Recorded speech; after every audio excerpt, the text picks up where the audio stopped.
El concurs de teatre en valencià Vila de Mislata encara la recta final de la seva 23 edició.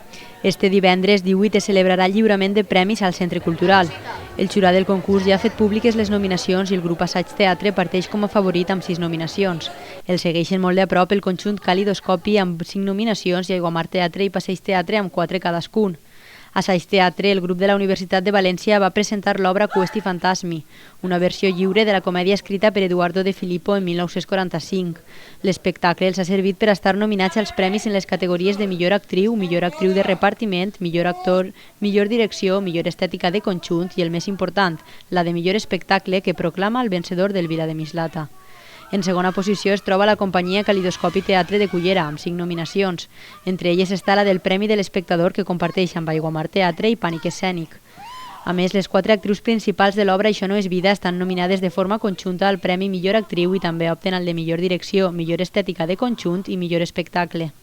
La terna de companyies més nominades la completen Aiguamar Teatre de Gandia i Passeig Teatre de Cullera.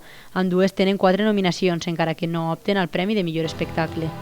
Res està decidit encara i el resultat pot aplegar amb sorpresa per al Premi al Millor Espectacle, al que opten companyies com l'Espontània Teatre i el Teatre de la Universitat d'Alacant, que tenen 3 nominacions, Indecisos de Follos, que té 2, e inclús Cauen Teatre de l'Eliana. Va ser el passat divendres quan el jurat, integrat per Xavier Cubas, Núria Martín, Noelia Pérez, Isabel Requena i Fèlix Vilatà, es va reunir per a donar el seu veredicte en cada una de les categories. L'acte d'entrega de premis del pròxim divendres anirà acompanyat amb la representació Two Ladies or Not Two Ladies, un espectacle de les companyies Caixalda i Marila Teatre que no competeix al concurs i està protagonitzat per 2 dones. Una diva de la cançó alcohòlica i caòtica i una pianista que no és el que sembla ens regalaran grans dosis d'humor. En finalitzar la representació es farà l'entrega de galardons que posa fi a quasi 3 mesos de teatre a Mislata i a un concurs referent al món de la cultura teatral.